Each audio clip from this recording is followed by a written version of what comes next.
Hi friends, welcome to a brand new segment of Invest Talks, Friday Basics, which will give you good insight about Indian equity market. My sincere effort in this segment is to create awareness to all in simple language.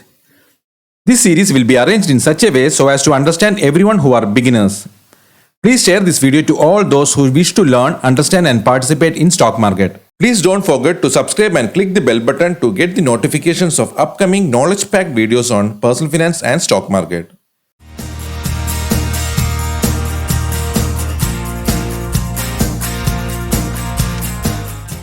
Welcome back to Finvest Talks, where we make everyone understand the basics of money management. Before going into this video, make sure you watch earlier videos of this series, which is mentioned in the I button.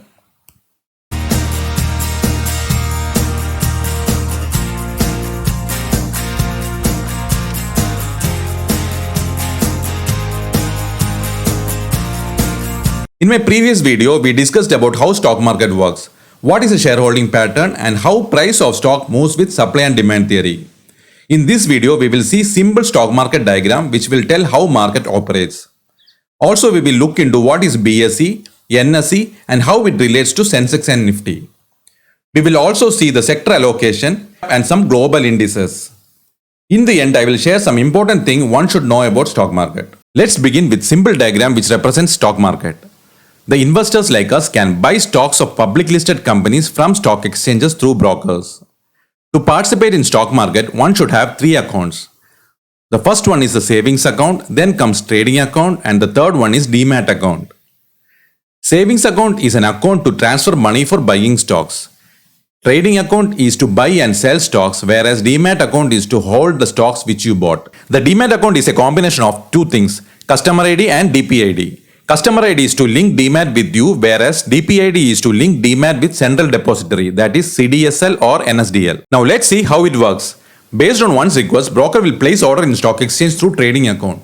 And on execution, it will come to Demat where it will hold on electronic format. Normally one thinks the stock holding with brokers are not safe, as we don't know when the broker will shut down their operation. But it's not like that.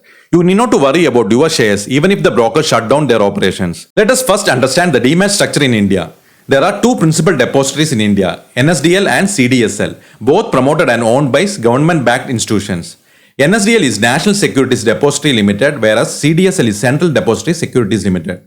The Demat with your broker is linked to either NSDL or CSDL through DPID, and all are regulated by SEBI. The shares ultimately resides in these central depositories. The DPs are only what brokers maintain. Even if your DP shut down, your shareholdings are safe with NSDL or CDSL. All you need to do is open a new account and transfer to new DP. It is as simple as that. The majority of transaction of stocks, that is buying and selling, will happen in stock exchange. Stock exchange or stock market is the place or building where one can buy or sell shares of a company. Or otherwise, it is the place where public listed companies are being traded. Depending on primarily two states of the stock market, it is referred as bull market or the bear market. When the market is doing good, the stock prices are going up is called a bull market. The bull market is represented by horns of the bull, which are upward in the direction of sky, equivalent to rising price of stocks. When the market is doing bad, the stock prices are going down is called a bear market. The bear market is represented by palms of the bear, which are facing the ground while tackling the bull, equivalent to falling price of stocks. The sentiment of bull market is bullish, whereas bear market is bearish. Hope you are clear about bull market and bear market. We constantly hear the terms BSE, NSE, Sensex, Nifty, etc. in stock market. So we will see one by one. Let's start with BSE. What is BSE? BSE is the short form of Bombay Stock Exchange and is an Indian stock exchange located on Dalal Street in Mumbai. BSE established in 1875 and was started under the name the Native Share and Stockbrokers Association. It is one of the largest and oldest stock exchange in Asia. The BSE lists close to 5,500 companies and is world's 7th largest stock exchange with an overall market cap of more than 2.8 trillion USD as on February 2021. BSE has its own benchmark index which consists of most reputed 30 stocks in India, known as Sensex, derived from the word sensitivity index. Next we will see what is NSE. NSE, the National Stock Exchange, was established in the year 1992 and is the leading stock exchange in India. NSE was the first dematerialized electronic exchange in the country to provide transparency to Indian stock market. In 1996, NSE launched its benchmark index called National Stock Exchange 50, also known as Nifty 50, consists of 50 largest companies in India as per market capitalization. NSE is the largest stock exchange on the basis of daily turnover with more than 1700 companies. So if we have two major stock exchanges, then the obvious question is which one is better, BSE or NSE? Both BSE and NSE are secure stock exchanges and capture the pulse of the economy. NSE is having higher trading volume, so it results in better liquidity and price discovery. So the next question is which one to select, BSE or NSE? The answer is, as long as you have invested in fundamentally strong stocks, it doesn't matter whether you invest in BSE or NSE. You can literally invest in any of these two. Now let's see what is an index. Index is used as an indicator or measure of something that leads to a conclusion based on some observations. So now we will try to understand index with a day-to-day example. Let's assume you wish to buy a product which is quite new for you and you want to buy it from Amazon. What you will do? You will directly check the total number of reviews first. Based on the total number of reviews and ratings, you go inside the review page and check for product quality review, which will give an indication about the product. This is in a way an indicator, also called index. A stock market index in India is an indicator of its respective stock exchanges.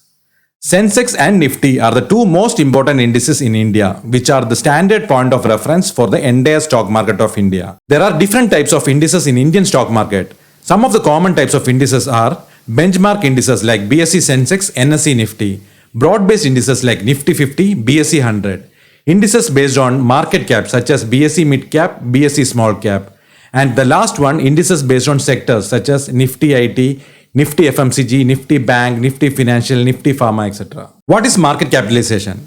Market capitalization refers to how much a company is worth as determined by the stock market. It is defined as the total market value of all outstanding shares, commonly referred as market cap. It is calculated by multiplying the total number of companies' outstanding shares by current market price of one share. For example, a company priced at 200 rupees per share with 10 crore shares outstanding would have a market cap of 2000 crores. Consider a real-time example. Let's say Reliance. The total outstanding shares of Reliance is around 634 crores and the current market price say 1900 rupees. Then the market cap is around 12 lakh crores. Based on market cap, stocks are divided into three categories: large cap, mid cap and small cap. Large cap companies are companies having market cap of more than $10 billion, whereas small cap companies are companies having a market cap of less than $2 billion. In between market cap are called mid cap companies. Now let's discuss about sectors. A sector is an area of the economy in which business share the same or related products or services. The different type of sectors are banking and financial, IT, capital goods, healthcare, pharma, oil and gas, telecom, etc. In the upcoming videos, we will see who is a broker and what are the different types of brokers available and which one is good for our investment. Also, we will look into fundamental analysis and technical analysis and what is the difference between fundamental analysis and technical analysis. What are the various jargons used in stock market and much more. So stay tuned for further videos. Please do like if you like the video and don't forget to subscribe to get the notifications of upcoming videos on personal finance and stock market. Please post your valuable comments. Do follow the Friday Basics to make your stock market journey easy. Thanks for watching and have a good day.